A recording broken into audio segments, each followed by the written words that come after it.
properly. Okay.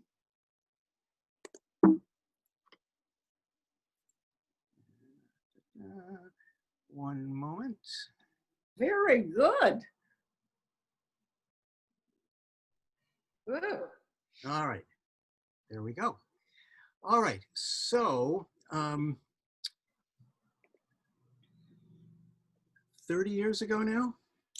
You keep saying 30 years. No, I used to say 25. Yeah, you've been saying that for 5. So anyway, a long time ago. A long time ago, there was a friend of ours who was a psychologist and an avid photography collector and kind of part-time dealer, and he passed away suddenly.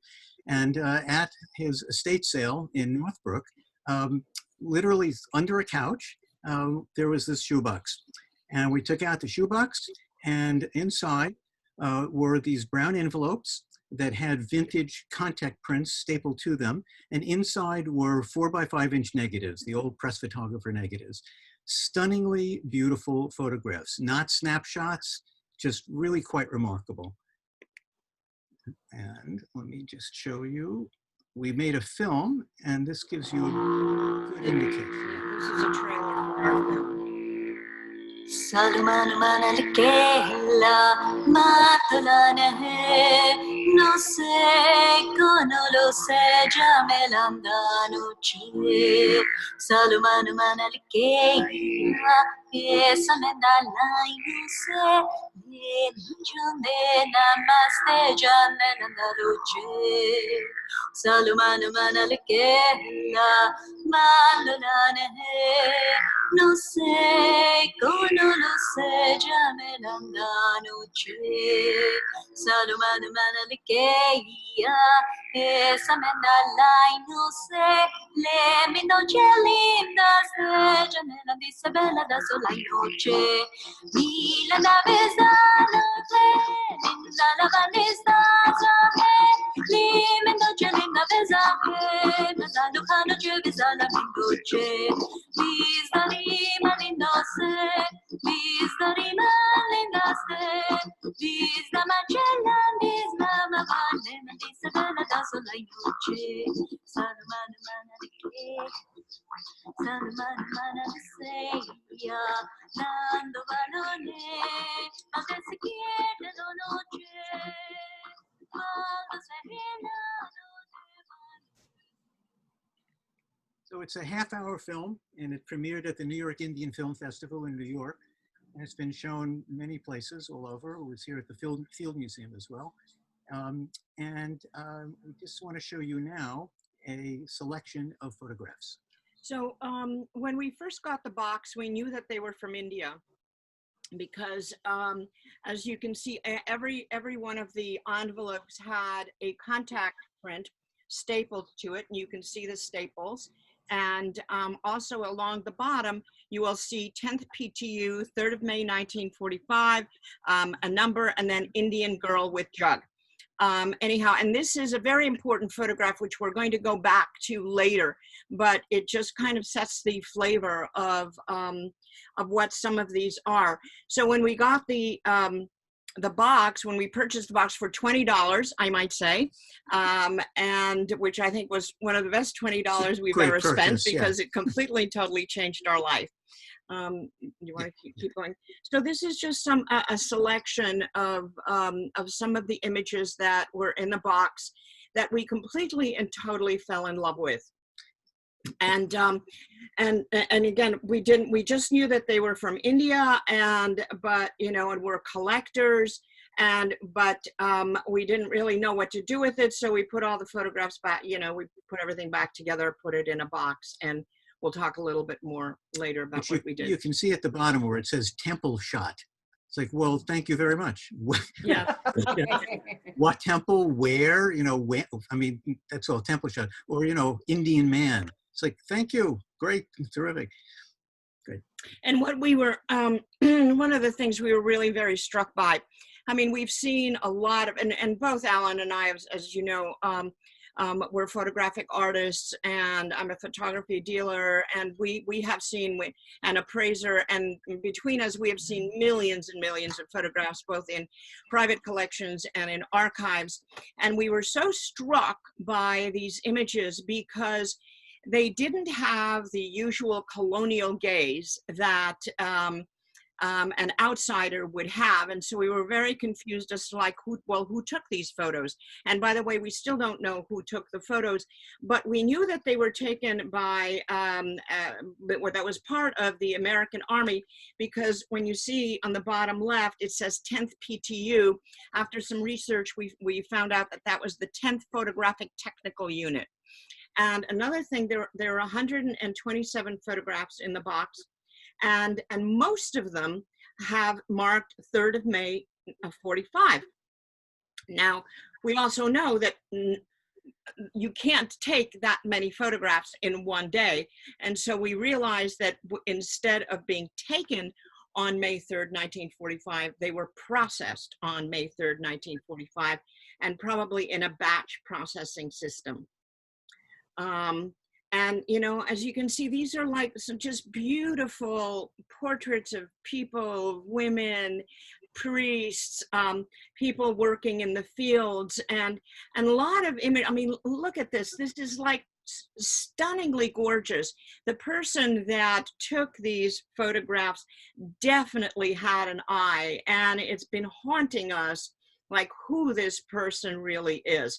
We have fantasies, but we're not going to talk about that. We're not going to talk about our fantasies here, are we?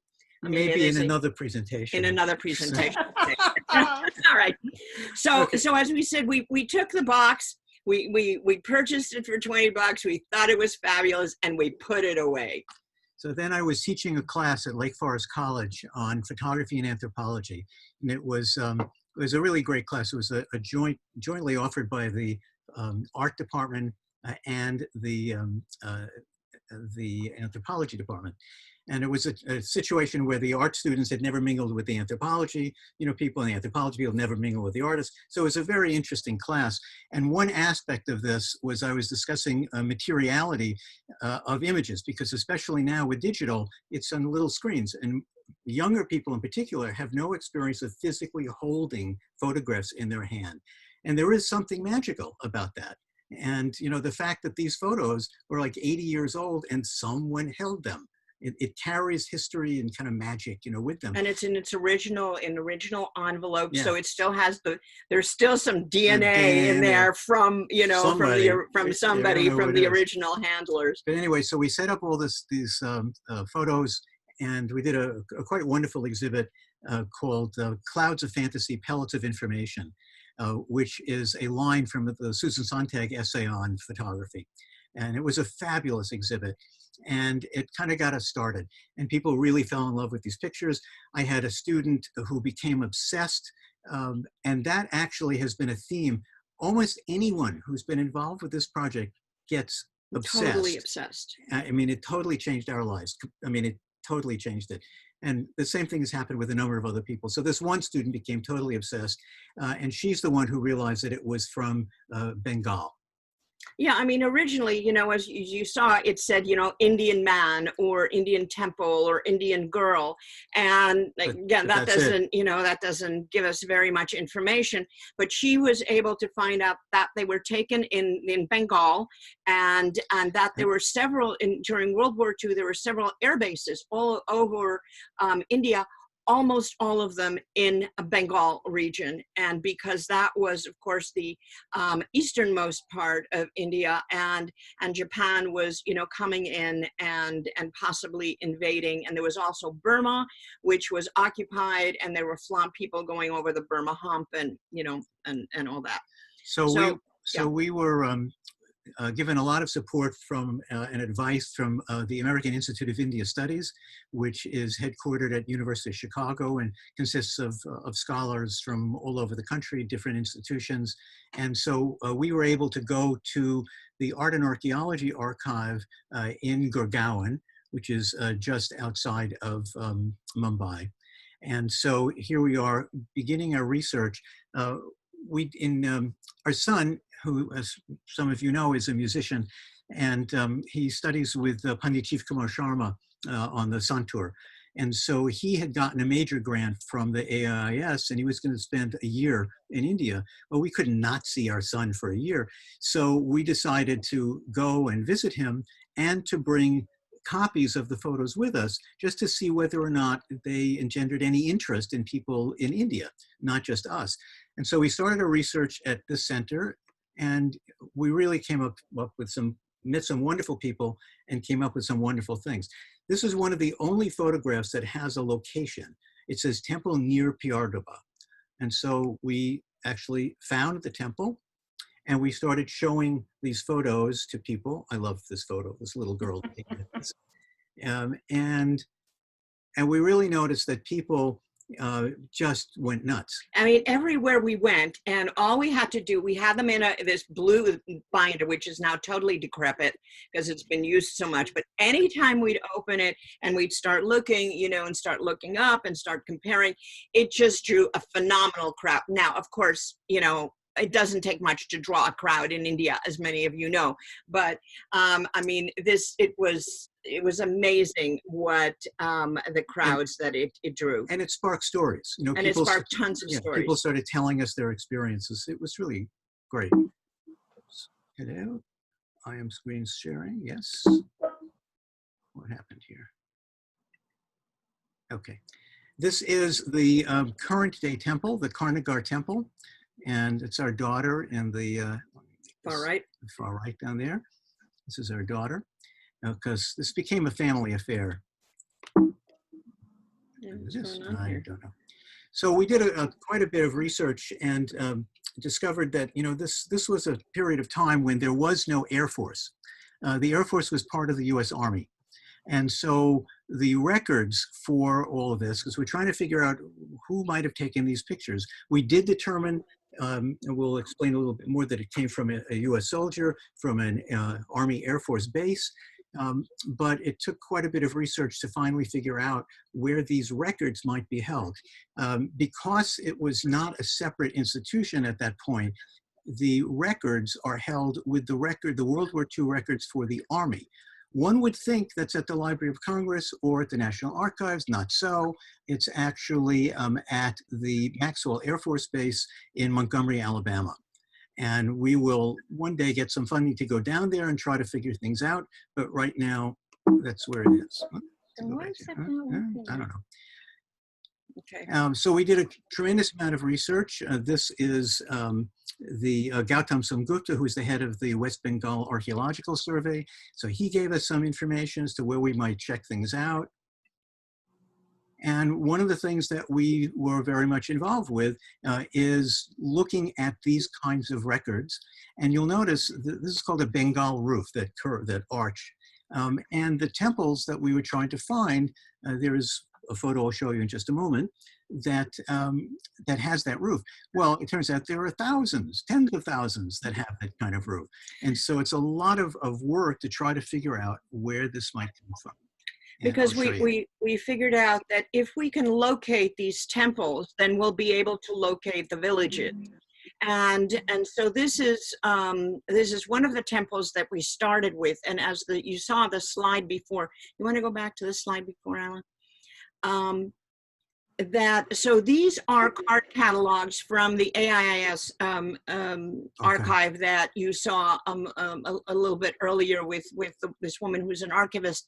And so we pulled out all the Kali, or as many Kali temples that we possibly could find in the region, as you can see. I mean, and there's hundreds of them, and they're all slightly different. So we had to go through every single card file and to try to find our exact one. So this is the temple that we're looking for. And this is, and so we went down to Kharagpur because we found that the most of the temples were in the Kharagpur area, which is south, kind of like south, a little bit west. Well, it's west and a little bit south of Kolkata, about an hour and a half train ride.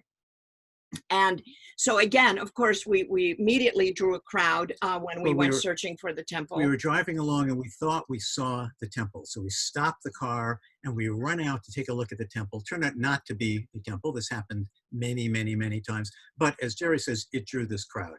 Yeah, so it drew a crowd, and the kids, these are a bunch of school kids who had just come out of school and, you know, immediately started crowding and said, oh no, this is not the temple, this is a different Kali temple, but we know where this one is. And so they brought us there, and this is the Kali temple. And we immediately looked and we compared the arch. As you can see, we also counted like all the little indentations and all the little columns. And so to make sure that this was the absolute exact temple. And of course it was closed, unfortunately, but the, one of the kids said, and he says, oh, my dad is the caretaker. My father's the caretaker of this. He ran and got his father. They opened it up for us, and we were able to go inside, which was absolutely, truly wonderful. And that kind of serendipity happened all the time. But as you people who are either Indian or have spent a lot of time in India, you know there's no such thing as serendipity, right? Everything happens for a reason, and you know it's meant to happen. So this is like our favorite photograph. This is an amazing, amazing image of this decrepit temple. You could see the boys, you know, in the doorway, and with trees growing out of the top. And this actually led to a remarkable discussion that we had, because this is what it looks like. At the time, 1945. This is the view from the back. Yeah, for 1945, there's nothing around there. It's really literally in the middle of nowhere. It was pretty abandoned. Well, now we came across it. It is now painted pink and white. There it is. It's really not very attractive. And they built this kind of portico that you can be able to, you know, protect yourself from the heat. And the discussion that it led to, and I wrote about this in a blog that we kept at the time, was, well, who's the temple for? You know? So we had before a gorgeous photograph and a useless temple. Now we have a usable temple and a terrible photograph. So what's more important? Right. And the portico that they built, wait on that. Can you go back to the original photograph? So now you're going forward. Wait, come back here. Yeah, little technical issue here. Okay, go back. So the original photo, as you can see, so the cow that you see in there is the original cow. Of course, now it's like all cleaned up. And for us as image makers, this was such a seminal image, because we said, if we can find this temple, then we've definitely, you know, have succeeded. And now they have built, so just imagine that temple with this big portico over it. And the reason they built that is because it gets bloody hot in Kharagpur, and so that it provided some shade. And but they built it so close to the temple that you can't really step back and get a magnificent view of this magnificent piece of architecture. So so we brought back, you know, these photographs, and the priest was so excited about the return of the photographs to the temple. And let me interject here. Yeah. So we printed up very inexpensive, you know, pictures, copy pictures that we had put in our binder, but we also brought extra copies so that we can give them to people. So wherever we went, when we were at this temple, we had copies of the original. This is a Nandeswar temple, by the way. We had the original Nandeswar temple pictures, and we gave them to the priest at the temple, and they were just so grateful. So they decided to do a special ceremony honoring the return of the photographs. They cleaned the temple, and then by this gorgeous young man, by the way, in the dhoti, who was like stunningly gorgeous. I immediately fell in love with him. But that's another one of those stories. Another one of those stories that we can talk about at another salon. Right now. Anyway, so so he did the ceremony, and we were entirely unprepared. So I had a little camera, and I took some photographs, and I filmed the ceremony. and Jerry took this really gorgeous photograph of him doing the ceremony. And it was honoring the very, photos. very dark in there, and there was incense burning, and there was, you know, gongs and music, and he was chanting in Sanskrit. And at one point, this is really quite wonderful. At one point, he you know, he's chanting, and then he leans over to us and he says, "What's your name again?" And we go, "Alan and Jerry." And then he goes, "Okay." And then, you know, he continues chanting, and then we hear Alan and Jerry. And so I guess they were blessing us. And he told us later, I was the first European woman to ever go into the Shiva sanctum of the temple. And I mean, I was in tears. I was just in tears. And I have to say, I was sitting on the floor. Alan was standing up, and he was photographing from up on top. I was photographing from the bottom. And I have to say, I had shivers up my spine. I mean, there was Ganesha was there. There was a snake, you know, not a real one, but, you know, and it was just such a phenomenal experience. I have to say, I completely and totally felt the spirits in that temple. So this is another photograph of a movie theater. And interestingly, when I was looking at it this morning, I mean, we've been dealing with these photos for years and years and years. And for some reason or other, I had not noticed that Jeep in the bottom right-hand corner before. And so I blew it up, you know, really, really large, and got to see there is a US soldier, you know, in there, which we just had somehow never seen before. Well, So, I think we hadn't seen it, Alan, because it's really not that interesting a photograph in terms of an yeah, image. but we've been It's looking, good for stabilizing like where it is. but Or we've been whatever. looking at everything for so long. I It's just know. astonishing to keep finding new things. Yeah. So anyway, so this is a movie theater. And one of the things that's very cool is that is another of the photos. And we actually visited an Indian film historian at the library in Mumbai, who told us all about Paglia Dunya, which is, I believe, translated as Crazy World. And so he was able to give us the date of the release of this movie, which then again cemented it to be 1945. And now it looks like that. Yeah, no. Hmm. Yeah, so this is what it is now. All right, so this photograph we showed you in the very beginning, and this turned out to be one of the most significant photos in the collection. We were at the archive in Gurgaon, and I always like to tell the story that people who don't work in archives sometimes have a misconception about the kind of people who work in archives, and they think that they're dour or they're serious all the time, or they're, you know, intense or boring. Not so at all, obviously.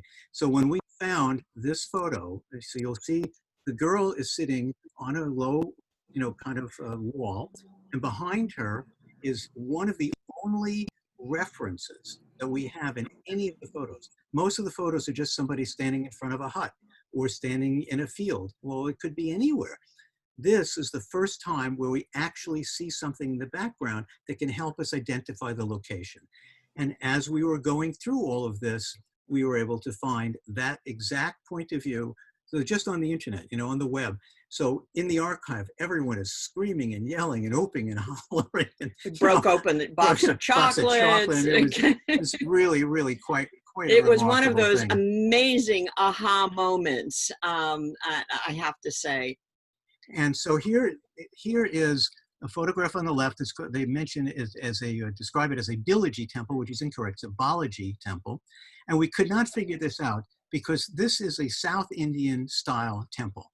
And yet this is Bengal. So it made no sense. So we were thinking— Balaji is a South Indian god. Yeah. So we were thinking, what, did our soldiers somehow go to South India? I don't understand. This totally screws up our trajectory because we're trying to figure out where he traveled and how this worked. And so finally, we recalled that Kharagpur has the largest train platform in the world. The platform is 2 miles long. In order to build that platform, and this was in the 1930s, in order to build that platform, they brought in workers from South India. Well, the South Indians needed a temple. So in 1935, they built a South Indian temple in Bengal. And so this is like probably one of the newest, if not the newest, I think temples that we Came have. across, yeah. Yeah, that we came across. So there it is in 1945, and here it is now. And if you'll notice, in the corner over there is Gandhi, which you rarely see a picture of Gandhi in ancient temples. So this kind of took us aback. And then this is it on the right. This is what it looks like today. And then that's when we began to realize that it was new. And when we were standing there looking and comparing again with our book, people came over and we're saying, we don't understand. And the guy said, oh yeah, we remodeled. And so it looks a little bit different. And while we were doing this, I had this picture open, in the book. And this is a priest, the old priest. And this young man came by and looked over our shoulder and he said, that's my great-grandfather. And it's also been our goal to see what can we, our biggest hope would be to identify some of the people in this picture, in our pictures. Yeah. But if you do the math, you're going to, realize that the older people, of course, are no longer going to be alive. And the only ones that are going to be alive are going to be the ones that were children, back in the day, and who now would be, our age. And so which would be very difficult to identify. So this young man said it was his great-grandfather, and he said, and his daughter-in-law is still alive. She's 90, and I can bring her by tomorrow, which is what we did.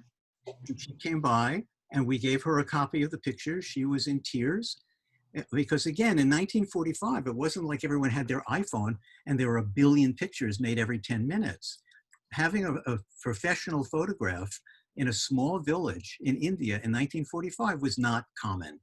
And so she was really, really touched by this.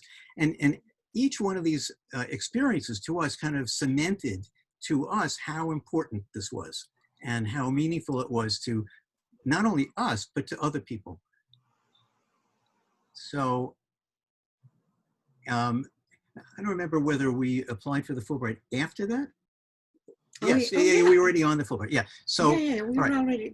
We were already on the Fulbright. So we applied for a Fulbright and got the Fulbright in order to. It had two parts, which we'll explain to you a little bit later on. But one part of the Fulbright grant was to use these photos and try to figure out where did they come from, what's their story, what's the genesis of it. So one of the things that we did was we had this, actually, why don't you tell this one? This is great. All right. So this was, again, trying to identify the air base. And here you will see on the photograph, it says QT, which means quartermaster laundry. And we looked at it and then we read Salur, S-A-L-U-R. And we looked up on the map. Salur there actually is a Salur, but it is northwest. There's no American air base there, which means there wouldn't have been a master laundry and stuff. And so we were very baffled, by this because we could not find where Salur was, where the Salur air base was. Enter SJ and Asid, two wonderful, wonderful young men that I consider my sons. And there's all kinds of incredible stories around these people, but we won't go into because of lack of time. Anyhow, these are two students that are at IIT Kharagpur. And we got to them through a circuitous way, but anyhow, so they were our guides and interpreters when we went into the villages. We don't speak Bengali, we don't speak Hindi or any other Indian language, so it was a little difficult if we had to navigate with people that don't speak English. And so we hired them to work as our interpreters. And again, they also got totally obsessed. So we showed them that photograph of Salur, and we said, we're really trying to identify where this laundry is. And he said, oh, that's not Salur, that's Salua. And Salua is an air base, and it's like a couple of miles down the road. And we went, and again, another one of those aha, eureka moments. We said, oh my God, this is amazing. So we go to the air base, and which now is staffed by Gurkha soldiers. these are 3 Gurkha soldiers that I call my Gurkha boyfriends. And you notice I'm talking a lot about Indian men and being attracted to Indian Yeah, men. we'll talk about that later. Oh, okay. When we finish? Okay. Can you do the fantasy talk? Yes, exactly. I love these 3 individuals, and they became friends.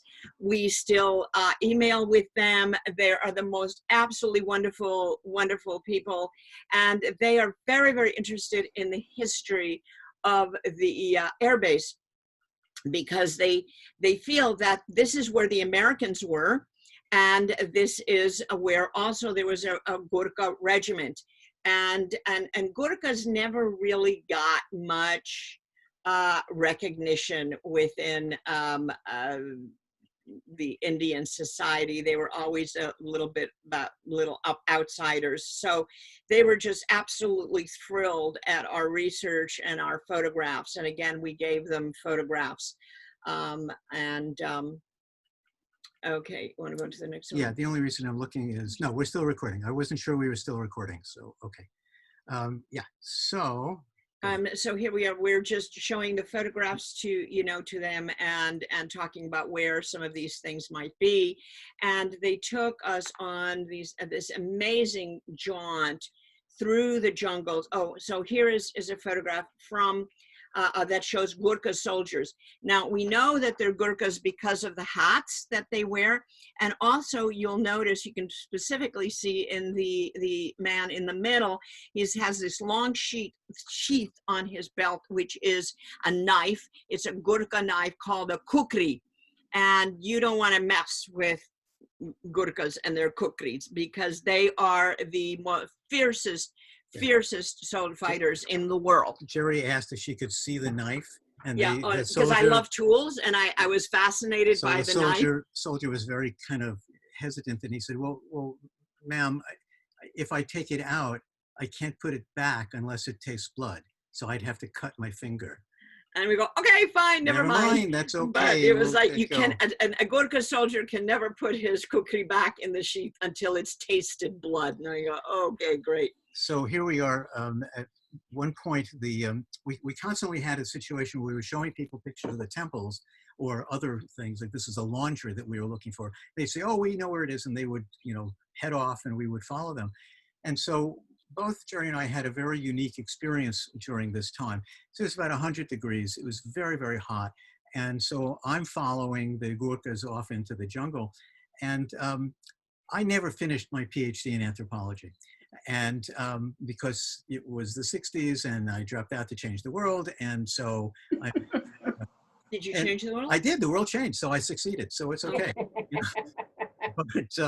But as I was walking through here, I realized that what I was doing at that very moment was exactly what I wanted to do when I was in graduate school.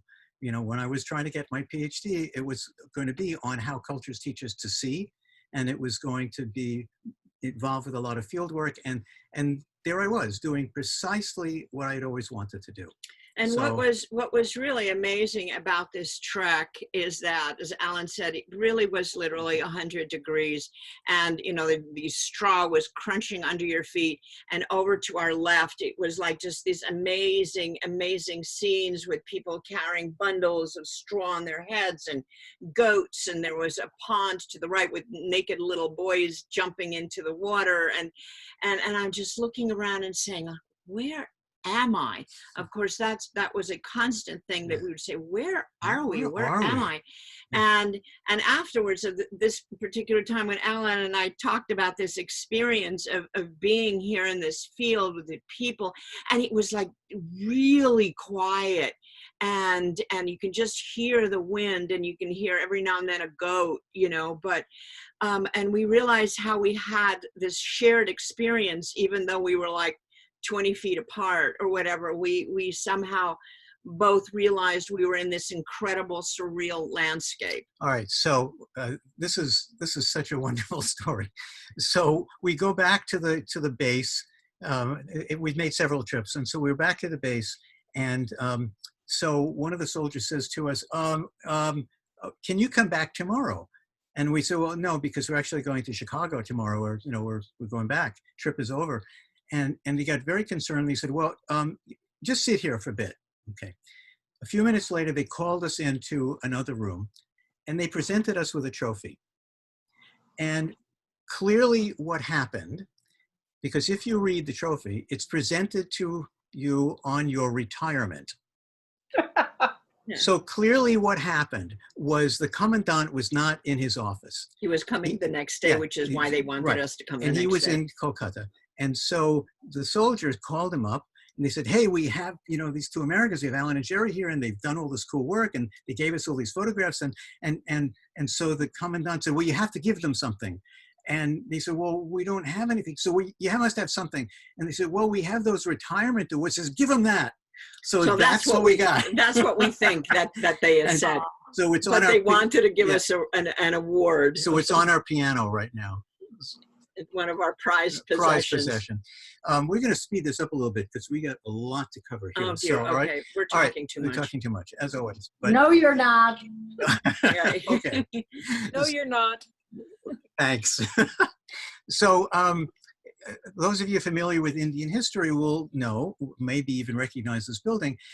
This was the prison that the British used for the freedom fighters. And it was taken over in the 1940s by the US Army. It is the Hidgley Command Center. But prior to that, it was the prison.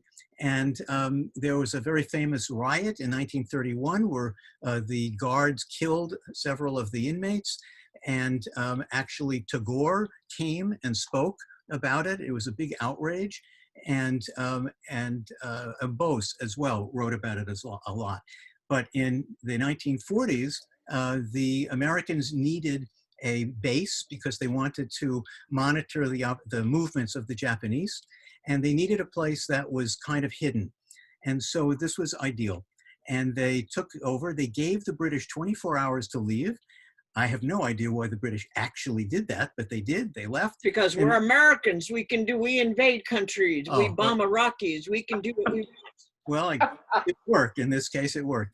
And so, so basically, the Americans took this over and it became the command center. Afterwards, at the end of the war, this became the Indian Institute of Technology in Kharagpur. So this is now the main administration building for IIT. And IIT is like India's version of MIT or Harvard, except Harvard has a 5% acceptance rate. IIT has a 0.5% acceptance rate. It's a very, very elite school, and that's why our students were so bright and so terrific. And so when we were talking to people at IIT, matter-of-factly, this guy says, "Oh, you know, there is this dark room that we haven't opened that's been sealed for years, and I don't know. You want to take a look at it?" It's like, yes, we would love to take a look at it. It's been sealed for like 20 years, and so they know we're looking for things, and it was just as we were kind of leaving, they said, "Oh, we have this you dark might want to room." see this." Like, okay.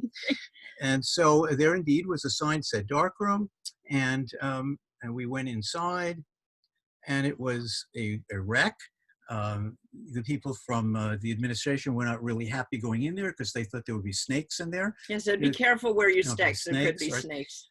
And so we don't know for sure that this is actually the dark room, but I'm fairly certain that the equipment is right, and that this is equipment that maybe was salvaged from the Americans, and that this was a dark room at some point, but it's one of those tantalizing things, you know. Talk about the contact printer on the left. Yeah, and on the left, it's you can't really see it that well. There's a thing called a contact printer, which you take the 4x5" negatives and you put it on top of a piece of paper, or the other way around, and then there's a light that comes up from it, and that's likely to the machine that was used to print our pictures.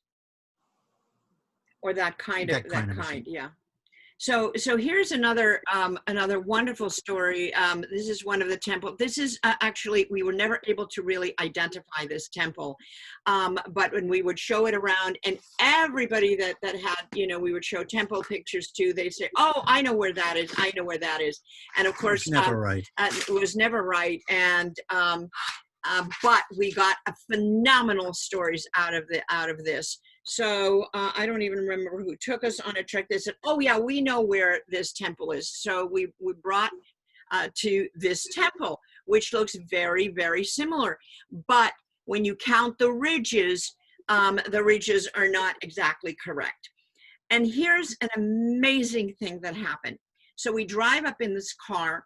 We had hired a driver for the day, and we were with SJ and Asid, and we get out of the car. There's nobody around. There's just that one temple that we just showed. Nowhere. When we get out of the car and we take out our book, we open up the book and we start looking at the temple, all of a sudden, like 30 people show up out of nowhere.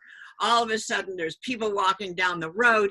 This woman in the beautiful blue sari comes in from the bush.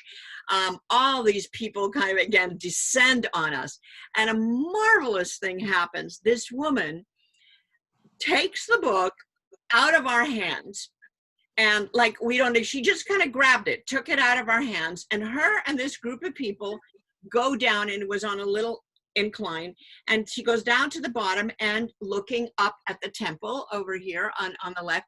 And because we were saying you have to, this is not necessarily the right temple, you have to compare and count all the ridges and the decorative elements over it. And Alan and I stood there and looked at each other and just smiled, and we said, yes, this is exactly what we want. She took control of her history. And she just took it, went down there. They were discussing, she was pointing, they were looking at the pictures, and they were counting. And, as so many things in your everyday life, you don't look at it seriously. You don't look at it carefully. And so they just, this old temple was there. They never really looked at it. So once we showed up with this book and they started looking at it, they really started talking about it. So it was great. I mean, we see ourselves as facilitators, and that's exactly what we were. I'm going to try to go through a little faster because the project was half of the old photos, but the other half was contemporary art made in response to the old photos. And I want to make sure there's enough time to see that, because that's the heart of the exhibit. So here's just another example. Indian woman, it doesn't help to know if there's any information. So this photographer was remarkable. I mean, there's kids, there's everyday life, there's musicians. I love this photo. It's really a fabulous photo.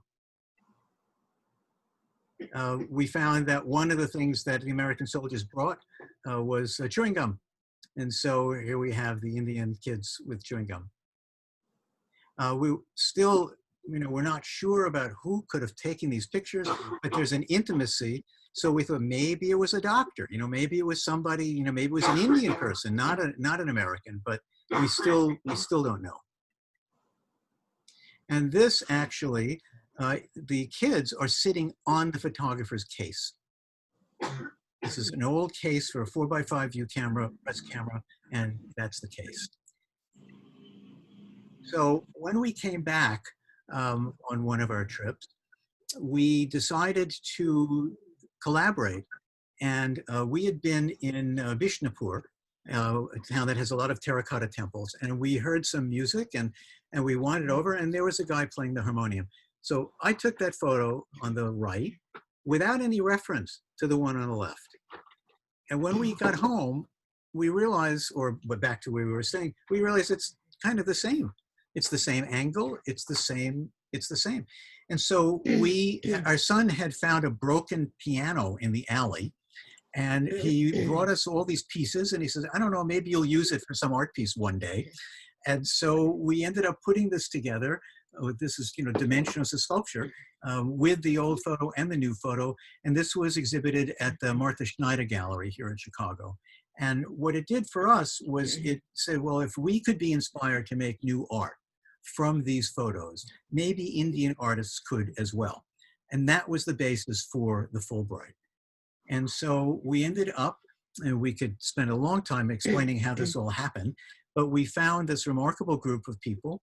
We started out with Sanjay Chowdhury, and it just led to one person to another, and it kind of grew organically until we had a dozen people, 10 Indian artists, you know, graphic artists and painters and folk artists and filmmakers and photographers and installation artists and ourselves. And here is an example. So, sorry, I'm Choking. I just started choking here, so I had to leave. I hope you did the right thing and said what you were supposed to say. Did you? Just talk. Okay. So, so this is Nandini Banerjee.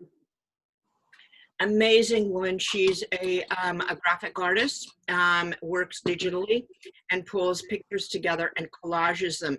She's very, very interested in Indian mythology. So a lot of her pieces have elements of Indian mythology. And she's the art director for Seagull Press, which is an amazing publisher in Kolkata that does gorgeous books. And she does the covers and illustrations in the books. So, and you will see, this is an installation. This is all of her for 5 pieces. And you're going to see that every single artist took these photographs. We gave them the same number of photographs, right? All 127. And each one interpreted them in an entirely different way, obviously depending on the medium that they work with, but also on their interests. And here's one that we found really fascinating, because the photo that she based it on the far right, was to us a fairly boring image. But in the tree, there's a monkey. And it's not a particularly striking image as far as we were concerned. However, for her, it led to this, it spoke to her and it exploded, just exploded. So you have Hanuman, and you have Hanuman in a top hat, and you have a little airplane referencing the war. Almost everybody referenced the war, and as you'll see a little bit later, almost everybody also referenced the Bengal famine, which as relatively well-educated Westerners, we knew nothing about. So this is Aditya Basak, who is a painter, and he created this large painting, and underneath the painting is a shelving unit, a little shelving thing, and along on the bottom, you'll see there's marigolds. It's dried marigolds that he has burnt. And this is one of the very, very political statements that he has made, and basically having to do with the 4 major powers that were operating in India at the time. It's a very strong anti-war statement. There's tons and tons of detail, which is difficult to see you know, with just a couple of slides, but it basically talks about the horrors of war. And you'll see in the middle, there's this skeleton that's standing out. And that's a skeleton of a guinea pig. And it is basically making a comment how war, the people that suffer, the people that suffer the most from war are people. And the people that are fighting the wars, not the generals that are sitting in their air-conditioned offices. And so he put that skeleton there to kind of like symbolize how people become guinea pigs as experiments for war and hatred. Go ahead. This is Mamata Basak, and what she has done is made basically a series of almost film strips using the photos. And then the border around here is taken from like Mughal miniatures. And so she's used that language in order to tell her story. And each one of these, you'll see here's a detail, she has written a story as if it was from the hand of the soldier. You know, what he's done, what he's seen, you know, who he's with. And so here you have these soldiers, you know, on top of the pumpkins. This is, again, all of this stuff is collaged together from the photos that are in the collection. This is great. Shwarna Chitrakar is a pot painter, patua painter, and she lives in a little village called Naya in the Nindimpur district. And we went there with SJ and Asid, and aside from doing what she does, which I'll explain in a moment, she and her family also helped us identify the locations of a lot of the photographs. So it was a great research trip. It was just astonishing. And there she is. Yeah, so this is a scroll, it's a typical scroll painting that comes out of the village. And she is a very, very, very well-known painter. She's been published, she's actually traveled internationally. And all of these scrolls tell stories.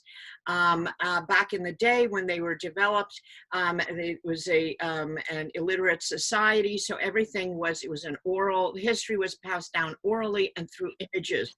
And so artists would paint stories that would be relevant to the time, and they'd roll them up and go from village to village and unfurl it.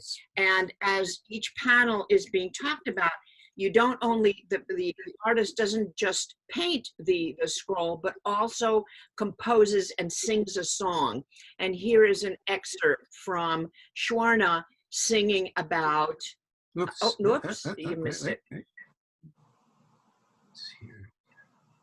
No, You know? sometimes this works, sometimes this doesn't. Let's see if I can get this to work. Come on. Alan, you're my Stop. guru here. Stop. All right, let's see. Let's try that. It'll come eventually. We'll figure this out here. If you sleep it, maybe it'll start. All right. Crap. Keep talking. You might try pressing the space bar, see if that gets it going. Yeah. It is here. So Shwarna is the only, all the other artists, there's 12 of us, Alan and I, and then 10 Indian artists. The other 70 বছরে আগের ছবি আমরা জমাই না কোথায় তুলেছে এই ছবি আমরা চিনি না 70 বছরের পুরনো ছবি আমরা জানি জমায় না কে তুলেছে এই ছবি আমরা চিনি না অনুভব করছি আমরা এ হলো খড়গপুরের নিশানা আজব ঘটনা বক্সের মধ্যে ছবি পাওয়া আজব ঘটনা এই সেই পানের বাহার সবার চেনা কে সেজেছে এই পান আমরা তাকে জানি না এই সেই পানের বাহার সবার চেনা কে সেজেছে এই পান আমরা তাকে চিনি না পান তো সবাই খায় পান তো সবাই খায় সবার জানা আজব ঘটনা One of the things that's so wonderful about that is her reference to pan. So pan is this thing that people chew and eat, and it's kind of disgusting. But what she says is, we don't know who made the pan, yet we enjoy it. We don't know who made these photos, yet we enjoy it. I mean, it was a wonderful pairing. So we commissioned her to make 2 scrolls. But she demanded that we buy 2 scrolls. Yeah, So, all right, so this is Sanjeet Chowdhury, who I actually just spoke to this morning. And Jeet, he wanted me to go and buy a B-29 model airplane here in Chicago and bring it to India. So we managed to find a B-29 airplane in some suburb. Yeah, and the B-29 were the planes that were used by the Army for both reconnaissance and for bombing missions. So they were the flying fortress. They were really a very significant weapon in the Allied arsenal.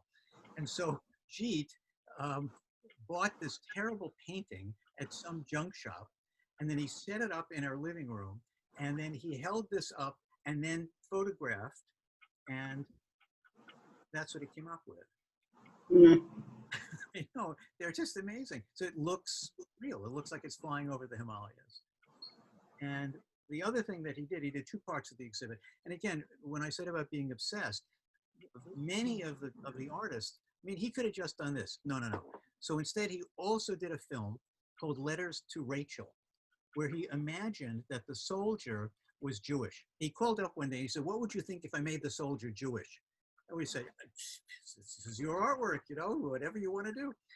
And so he pretends that, so here we have, from an anthropological point of view, this just totally blew my mind, because here you have a contemporary Indian imagining he's an American Jew from 70 years ago, commenting on contemporary Indian life at the time. So you have layer upon layer upon layer of meaning that it was just staggering. And this is an example. Hopefully I can get this one to play without too much trouble.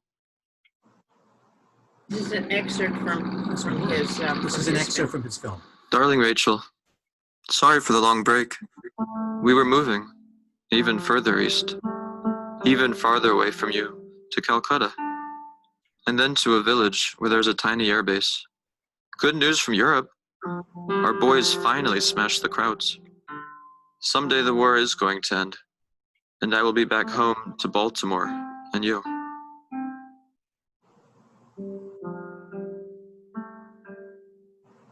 Darling Rachel, I'm presently out of a job, with the Japs being beaten back from Burma by General Slim, a Brit. So I'm taking a lot of pictures in villages around the base, shot some temples. They are like our synagogue, but for Hindus and a whole lot older. Going back to Calcutta, there are Jews in Calcutta, just like us, saying the same prayers, doing the same things we do. Not like our grandparents who came from Europe. Theirs came from Persia.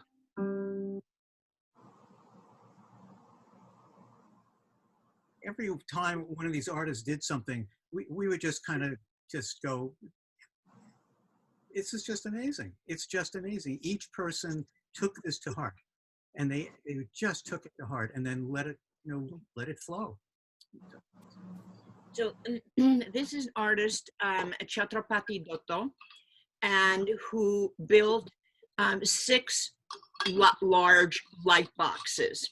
And the light boxes are these collaged elements, and we'll show you in a moment. So he has these 6 light boxes, and then these plastic airplanes, die-cut airplanes that are in an American flag, and they're all linked together with LED lights. So that's not enough to just have the boxes and have the lights. But what he also does is we fly him in, and he writes directly on the wall. He draws and writes on the wall.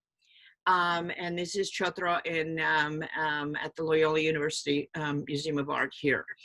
And go to the next one. And yeah, so this is like one, and they're very, very powerful drawings. So a lot of them relate to the Bengal famine. And this is, yeah, the Bengal famine. And so this is one of the light boxes where he collaged digitally photographs from, you know, from our box, and then from different views, placed them wherever he felt he needed to place them. And again, along with Aditya Basak, Chhatra has made very, very strong anti-war political statements. Can you go back to the one with the overall shot of go back?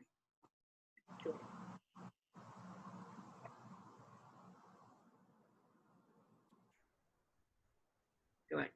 All right, so you'll notice smack right in the middle, that is a caricature of Winston Churchill, who Indian people, and I'm including myself in there, absolutely can't stand the man, because he was personally involved in the Bengal famine.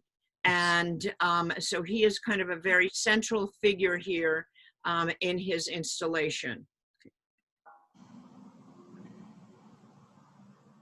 All right, so one of the other artists, Alakananda Nag, actually wrote up these statements, and she pinned them to trees in the park in Kolkata near her house. She took out ads in the newspaper because what she noticed was that we don't really know anything about the photographer. We weren't sure about the locations, but if you recall, it says 10th PTU and then it has a date. So she said, okay, so we know the date is something definite.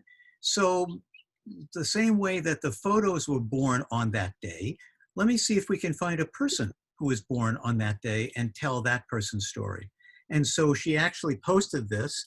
Somebody answered, and Mr. Banerjee. Mr. Banerjee, and she created a darkroom where she tells the story of his life within the darkroom. So it becomes this symbol of birth using the metaphor of photography. And one of the things that's great about this is that Mr. Banerjee came to the opening, and he's in the film, there's a little excerpt where he says, this is the first time I have ever been to an art exhibit. And he says, I've seen pictures of other famous people, you know, in different displays, you know, in different places, but now it's me. Now it was just so touching. It was just great. All right, so Prabir Pukayastra is a just brilliant photographer, and we've remained friends with all of these people. It's just been an incredible experience.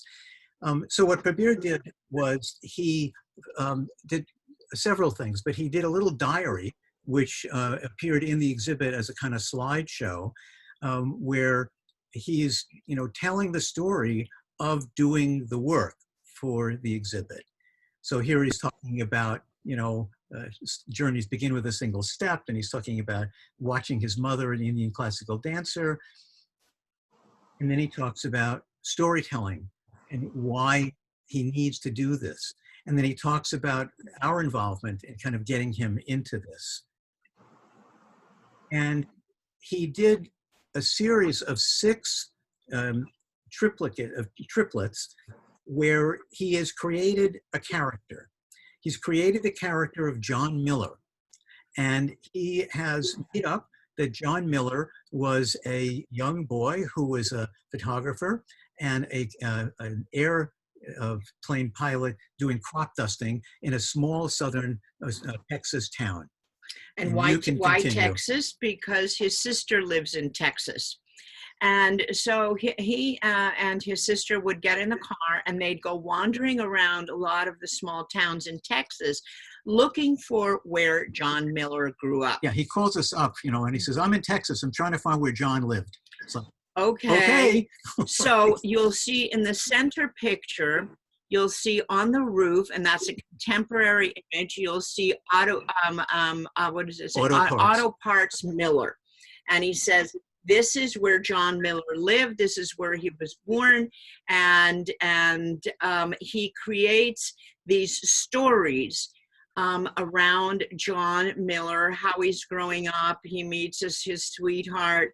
He gets drafted. He goes overseas. And then in the final... Well, wait, before that, so he tells us that, you know, he's in this town in Texas.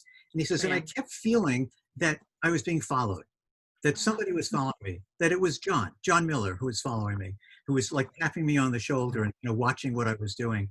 And he goes to the local town historical society and discovers that there were 6 young men who died in World War II from that town, one of whom was B.E. Miller. So he says to us, clearly the spirits are telling me to be Miller. And he's still, so whenever we write him, we always say, Dear John, and then we ended by saying, say hello to Prabir. I hope you're both doing well. Anyhow, this is the last panel, which is very poignant. And it talks about how he's photographing from the airplane, doing reconnaissance work, and all of a sudden, a bullet hits the airplane and it's going down. And he talks about the last moments of his life, about the airplane going down and seeing a light. And there's nowhere does this slide give the work justice, because you really have to be looking at it up close and reading all the reading everything that's underneath the image. And also, you should just say for a second that he called us up and he said that he was in Korea on a shoot. He said, so listen, I'm going to go over to Japan. And we say, oh, okay. So I have to see where John died. So he flies to Japan on his own dime, and he tools around Japan, and he finds where John Miller died. And it's the last panel. I have to say, when I read it, I was tearful. And when I was speaking to him on the phone, I said, oh no, you killed off John Miller. Why did you kill John Miller? I was really upset. He says, I just had to do it. And he says, when he finished his last panel, he sat there in tears. So again, we've been repeating this, this whole time is that this project really entered people's souls. They didn't, Jeet could have just done Letters to Rachel and called it quits, but no, he does Letters to Rachel and the B-29 photos, Chotro could have just done the light boxes and that would have been it. No, he has the airplanes and he has the drawings. They wanted to make a full and complete statement for what was in their minds and in their souls. And that's what's so powerful. Here you can kind of see in the background the whole installation of Prabir's work. And this person is Amrita Sen, and what Amrita did was she made an accordion book, and she chose 10 pictures from our collection and 10 pictures from her family album. She laid them all out, and then she drew the social and cultural and political context to tie them all together. It's incredibly powerful. So here on the left is one of the historic photos of the children, and there on the right is her family. And then she draws and collages in between. A lot of them also deal with the Bengal famine and the machinery of war and the suffering of ordinary people. And she's contrasting rural life in the 40s and her own family's life that was middle class living in Kolkata. So this is Shorbajit Sen, who is a graphic novelist and who really, again, got totally obsessed. So we set up a display to make it look as though you were walking into a book.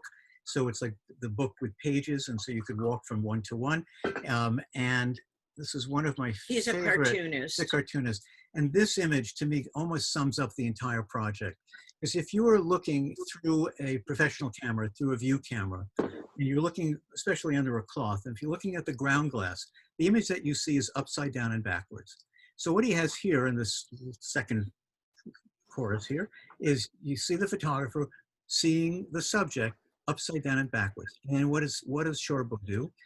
He has the subject seeing the photographer upside down and backwards.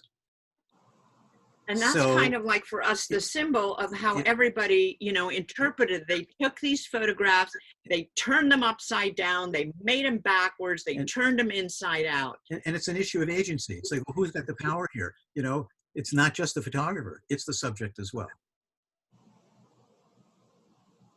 And this is Jerry's piece. Okay, so this is my piece, and it's a construction piece. I work in 3D. I call them photographically based mixed medium, and what I wanted to do is for me, it was the whole thing was these questions, solving these mysteries. So the piece is entitled Who, What, When, Where, and How, and Why. So the very middle piece you're going to see includes all 127 photographs. I built a box. Alan printed for me smaller miniature versions of all 127 pictures, and I have them coming out of the box. And go back to the other one, babe. Nope, back to backwards. And go back to the other one. So that was the who, that was the what. So the what is 127 photographs.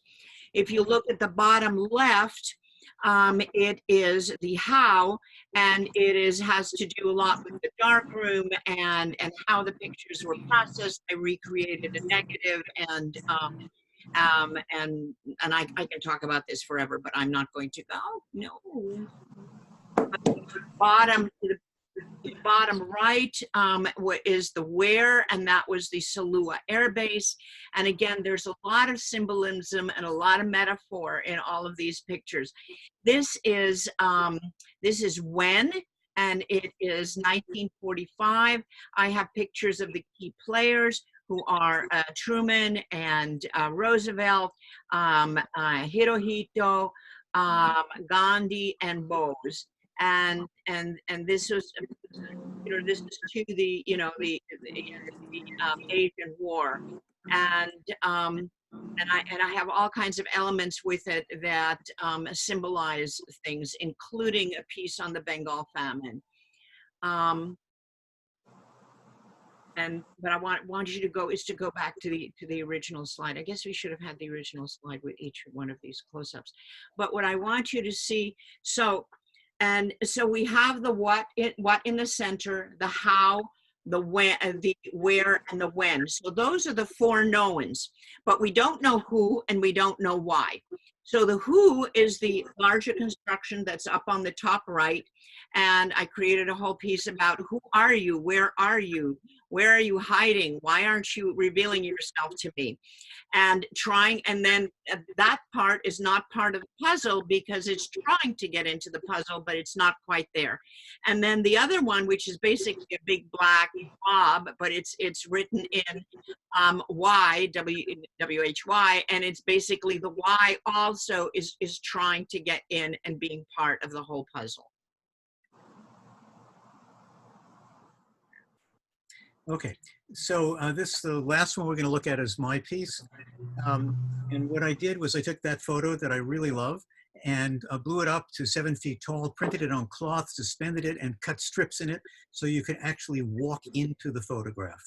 I'd always wanted to fall into a work of art, and I grew up with a mother who loved art, and we used to go to the Metropolitan in New York and just sit, and she would just sit on a bench and kind of fall into the photo. And as a little kid, I'd kind of be mesmerized by what was she seeing or imagining looking at that. So you actually walk in, and here's somebody walking out. Inside, I have the Tagore poem of the ruined temple that's from Gitanjali. And then there's also a little video monitor showing the ceremony of what happened when the photo was returned to the temple. This other one is also based on a Tagore poem. It's when the mind is clear and the head is held high.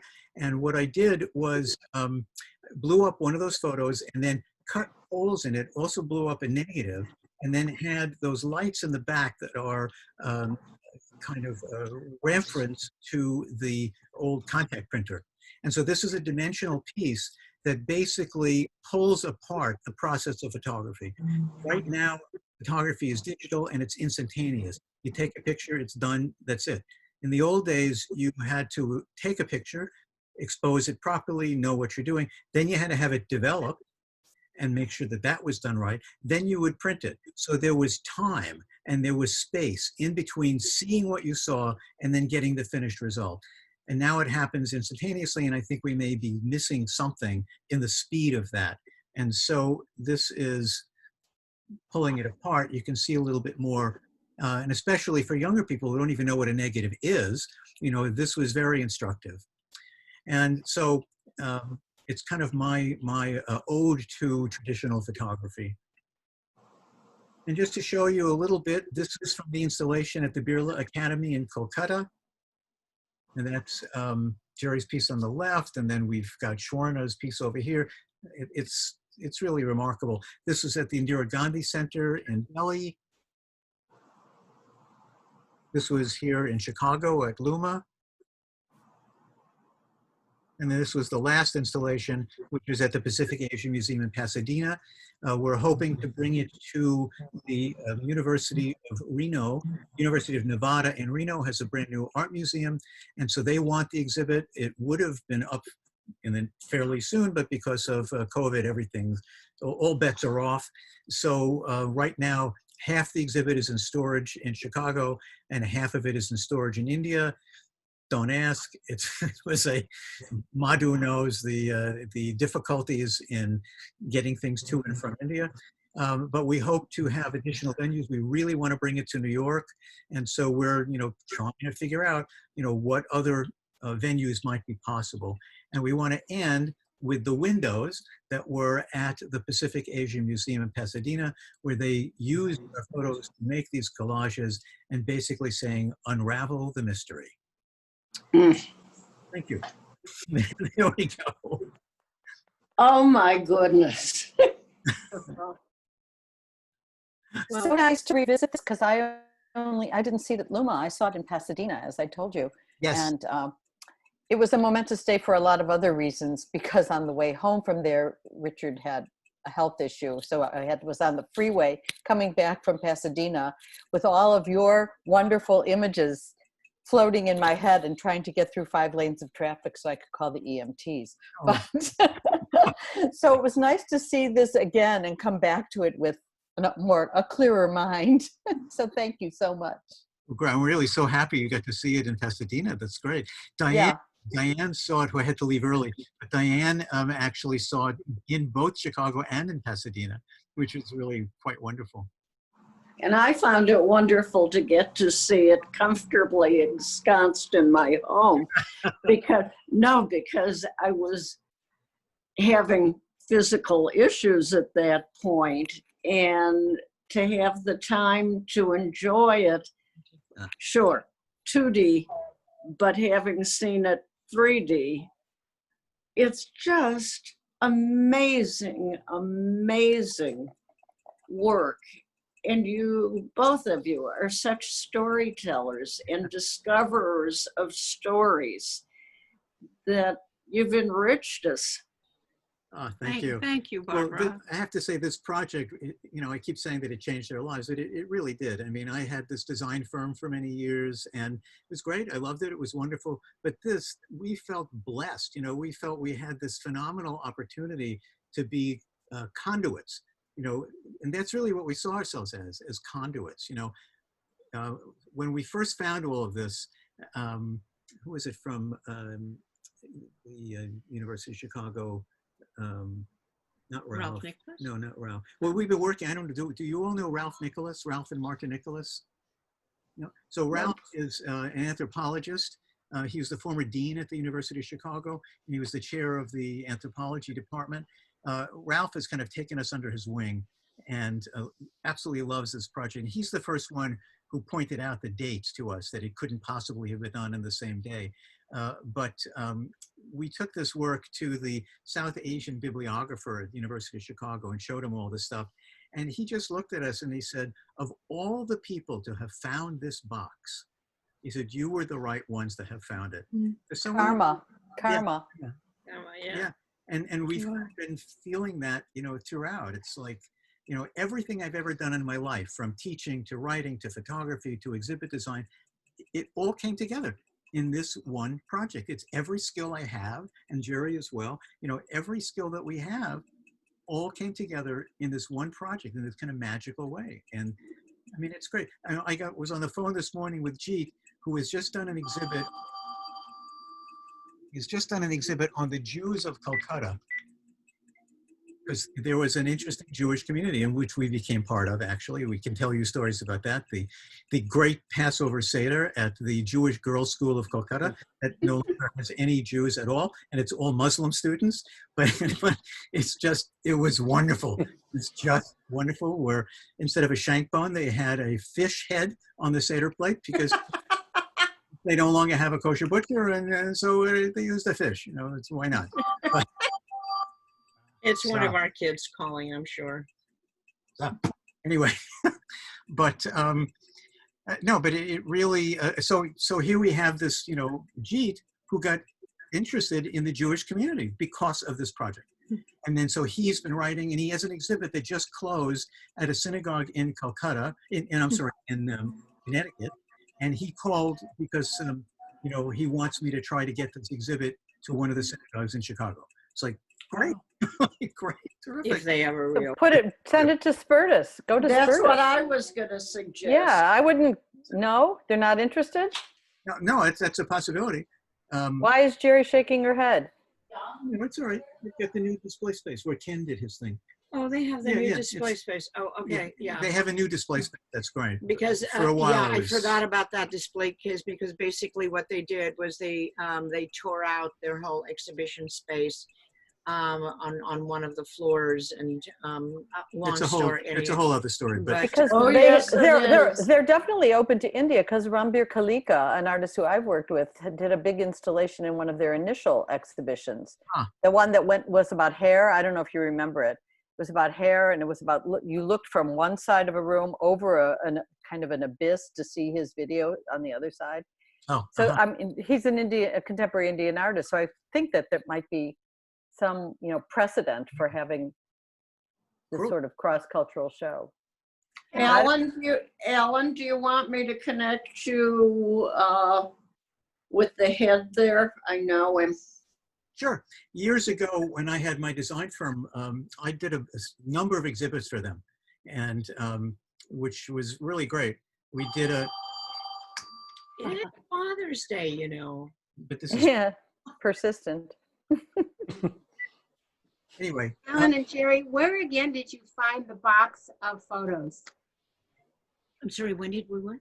When or Where again did you find the box of photos? In Northbrook. A colleague of ours, his name was Irv Leiden, passed away, and he had this huge collection, and his widow was doing an estate sale.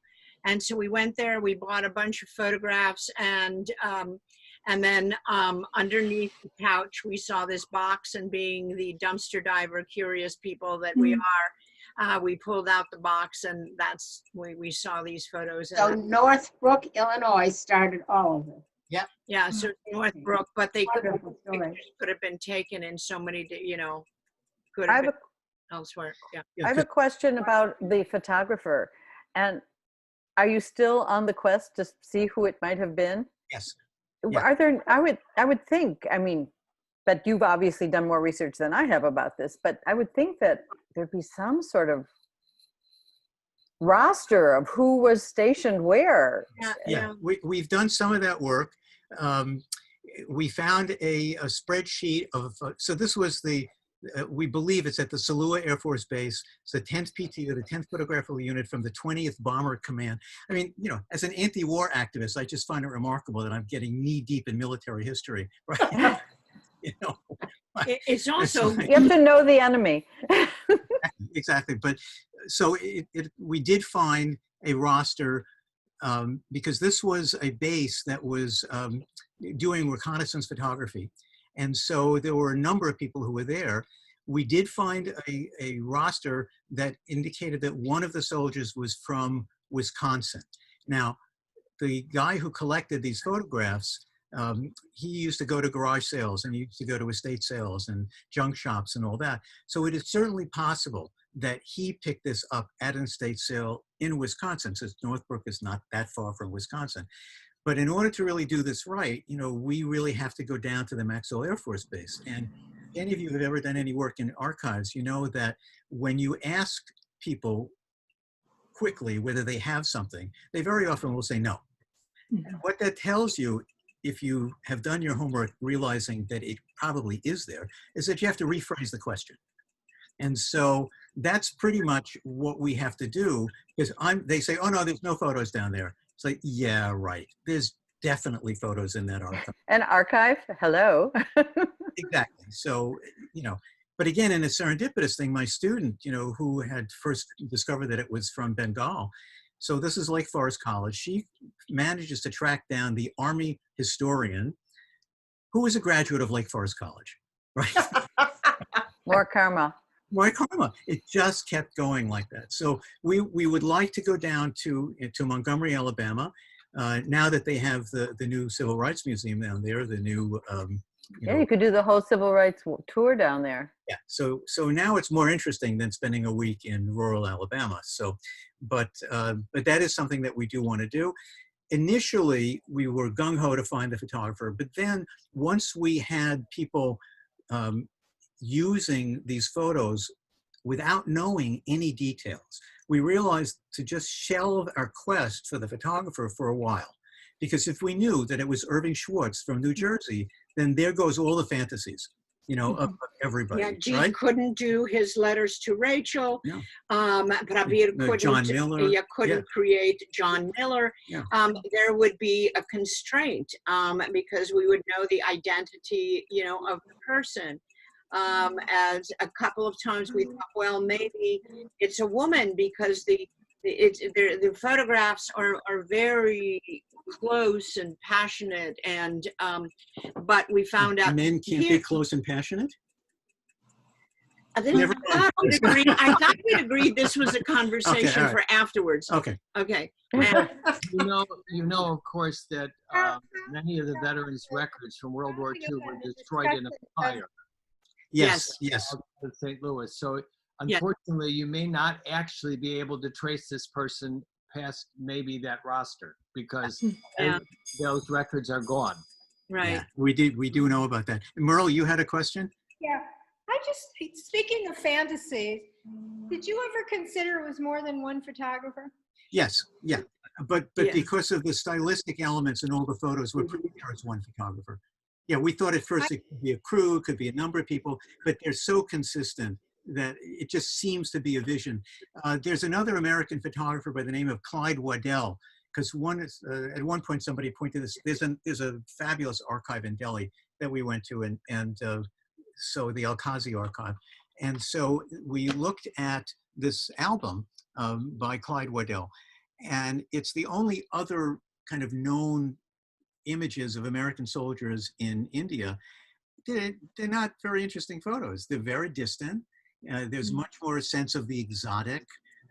There's none of that compassion. There's none of that vision. There's no vision. And there's no snake charmers, in our pictures. There's no, poor people with their, bowls out begging for food. There's a connection. And, there's a phenomenal connection between the photographer and the person that he is photographing. And so, my fantasy is that person is of Indian origin. The photographer? Yes, because the reason I'm saying that, so this is 1945. This is before partition. Bengal in particular was the hotbed of independence revolution.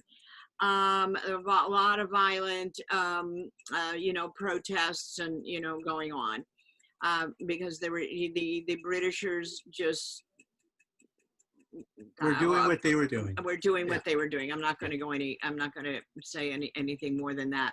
And so there was, and the Britishers had put a kind of like cordoned off a whole area where people restricted travel, coming and going. And so. I just want to say one thing here. Yeah. William Donovan established an office, OSS, in Bengal in 1942. So you had a lot of photographic surveillance going on from the precursor of the CIA. Have you explored that? They've got the tremendous personnel files, and they had Wow, Bill Donovan. Yeah. William Donovan. Yeah. No, I have not looked at them. Do you have any? Is that? I would absolutely follow that. Yeah, that's got to be in the National Archives. Oh, absolutely. So it's the OSS. Yeah. I think it was called the OSS back then. I think they changed their name in 1942 or 43. But he was very creative in terms of surveillance and espionage. And one of the things he did was he hired creative people to find out landmarks and to make maps that could be used when they started helping the people from Salon Yeah. attacked the Japanese supply routes. Yeah. So I would not be surprised at all if he was involved in this. That's a great lead. No, we have not followed that up. This is great. This is one of the reasons we love doing this. It's like, Yeah, Penelope? very, very interesting. it's great. So I have a more mundane question, which is, you keep referring to the shoebox. Is it an ordinary shoebox? Does it have anything to tell you? It had met its demise because it was completely and totally totally falling falling apart. apart. We put it into another box and, but transferred all the material. But it did have a small little thing that said passed by U.S. Army censor or something. So it was clear that it was from the U.S. Army, but that's the only information that there was.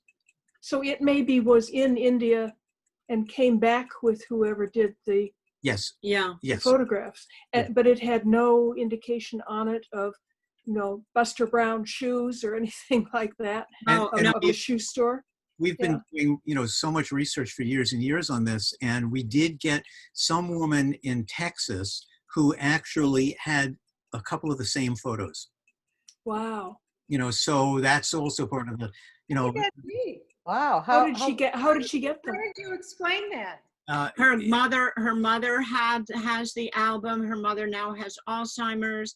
Her husband, this woman's dad, was a soldier in West Bengal. She did send us some photographs that he had taken, but they were all 35 millimeter, and the vision is very, very different. But probably he was part of the same group, and so he knew this other guy. Another thing that we had was, one moment, I'll get to you in a moment, sorry. But one of our researchers found an obituary for a photographer who had been at the Salua Air Base, and the obituary, he had just died like the week before, and he was in Connecticut, and so we got in touch with his son, and his son who was in New York, and so we visited his son, but we had missed his father, because had we been able to talk to his father, we could have shown him the work, and he maybe would have been able to give us some insight, because there couldn't be that many photographers taking that quantity of 4x5 inch work that was gorgeous. This is not something that was so easy to do. Yes. Yes. Oh, I was just curious by what Jerry said. You said it was an Indian and that it was a very creative person. This is just my take. I would think it wouldn't be an Indian or very creative person, because every line of shot of the photographer is pointing down. If you see the women breaking the rice, it's somebody standing taking a picture. If you see the young girl sitting with the pot, it's taken from top down. If it were it's the point of view. The only time I see the angle a bit different is when you see the four army people standing. There were 3 Americans and 1 Indian Sikh. Yes. That's the only time the angle is somewhat up. As in a deferential point of view, most other pictures are looking down at the photographs. I would think it would probably not be an Indian, or this is just my point of view, just the way the shots are taken. Because if it's somebody who's Indian, or if it's somebody who's really engaged with the subject, they would get right down and take the picture from a different point of view. All shots are straight up. Sorry. Except, remember, he photographed with a large press camera. Okay. And so oftentimes it had to be on a tripod, so it's a little more difficult to squat and to be at a level, but it's a really this is so wonderful. It's such an interesting point. For example, when we were talking to Prabir about this, he says, well, your photographer has to be an officer. And we said, why? And he said, because this person got into a Jeep and rode around freely around all the villages. A regular GI would not have that kind of freedom. You have to be, and again, like I spoke about before, how the Britishers had cordoned off, an area. Well, if you're an officer, you have freedom to be going back and forth and permeate, a lot of these barriers. And I guess the only reason why I'm thinking about the being Indian was because there was so much mistrust for white people in 1945 in India, except they loved Americans, but that's what I was going to say. They didn't like the Britishers because they were the colonialist oppressives, but they loved Americans. But also why? Because the Americans brought jazz and the Americans brought a chocolate and Chewing gum, huh? And at one point, there's Magazines. magazines, Yeah. and at some point, you see two children that are carefully unwrapping a chewing gum bar. So they always had, I guess, chewing gum in their pockets to give to kids. So which is a very American thing, you know, to do.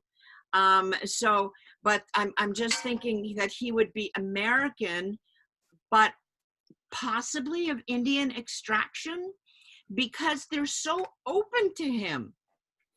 They're so open to him, you know, that Indians are open. I think they're open to whoever comes. Don't you find that to be true? yes, Yeah. but See, in I don't think 1940, it's an Indian. Aditi Devo Baba. I guess it's my just my fantasy, but in That's my one. 1945 it was like, you know, But if you were white. One of the many, many, many great stories, and why we really want to do a book, you know, about all of this, is so our Gurkhas took these photos and they went to the villages to try to get it. I mean, everybody got obsessed, right? So they took the stack of photos, they went out into the villages to ask people if they'd ever seen anything, they know anything about it. So they found out that there was a sweeper on the base who was a photographer, so an Indian, you know, guy. And so they got all excited and they managed to track down his family. And they said, oh, you know, he passed away several years ago, and yeah, he, you know, did, you know, photos. So can we see some of his photographs?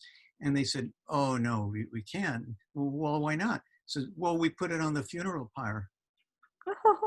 Yeah, he had His a equipment, dark room he had in a his dark room. in his little hut. No running water, but he had a dark room and he had everything set up. And when he died, they took his enlarger and all the equipment, cameras, the camera, photographs, the all negatives, his photographs, burnt it all, and put it on the funeral pyre. And we got the most amazing email from our Gurkha, one of our Gurkhas, you know, telling us the story, how he's telling us this story with such a heavy heart. Yeah, it is with a heavy heart that I report to you. Yes. And he always called us ma'am, sir, dear ma'am, sir. You know? Which I absolutely love. Yeah. But I find in photographing in India, and this is to Shama's point, people love being photographed. You know, you smile, right. you ask Yeah. if you can take the picture, Right. and you've seen my photographs. Yeah. People are so open to it. My experience, particularly way off the beat track in some of the villages in the South, when we just had simple cameras or iPads taking pictures, not only did a lot of the locals congregate, but they wanted to have their pictures. Exactly. And through our guides, we found out that when they, now this is later, so people had camera phones, the locals wanted to take pictures of them with us because, in fact, what they did with them was they eventually had enlargements printed, and they put them up in their living room, and it's like a status symbol. I was with a Caucasian from the Western world in these little villages. It's fabulous. There were also times when we were asked to take people's portraits. In the very, very beginning, I would, foolish me, you know, I said, well, I'll email you the, you know, right? So they don't have that. And they looked at me surprised. They really didn't want the photos. What they wanted was the experience of being photographed. Yeah, this happened to us actually. We many went times. Yeah, we would, especially at like famous landmarks or something. Like the Taj. The you know, Taj. yeah. So we're walking back from the Taj, and this wonderful family, this young woman comes running up to us, starts chatting us up, where are you from, blah, blah, blah, blah. Of course, we say Chicago, and when they say Chicago, it's like Michael Jordan. No. Al Capone. Al Capone. Okay, they're still doing Al Capone. No. When we were in Europe, when we would say Chicago, people go, Al Capone, bang, bang, bang, bang, bang. Or Michael Jordan. No. Every single time that we said we're from Chicago, even in tiny villages, they said, oh, Vivekananda.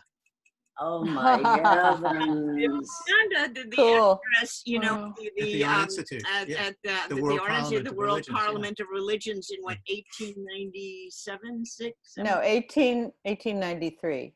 93, part of the World's Fair. 93. Oh, Part of the World's Fair, yeah. 93. Yeah. And so Even in little everybody, I mean, villages, here you we know? are, 150 some years later or whatever, or even more than that, that people will say, oh, Vivekananda, Chicago, like, who in this, if you go anywhere on this street, who will remember somebody that lived and made a famous American that made a speech in some 100 years foreign ago, yeah. language before the turn of the century, anyhow, so it was really, really pretty amazing. You probably read this, but there's a book on this stuff.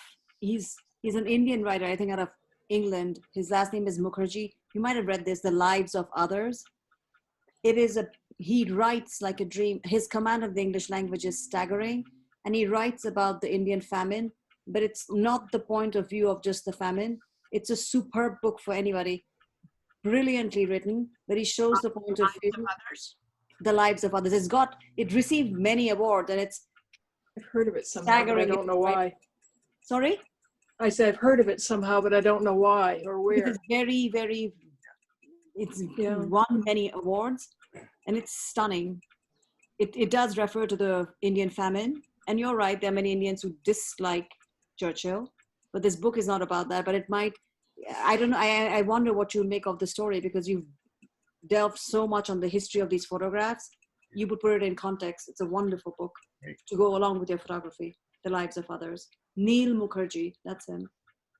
Yeah. Well, thank you, everybody.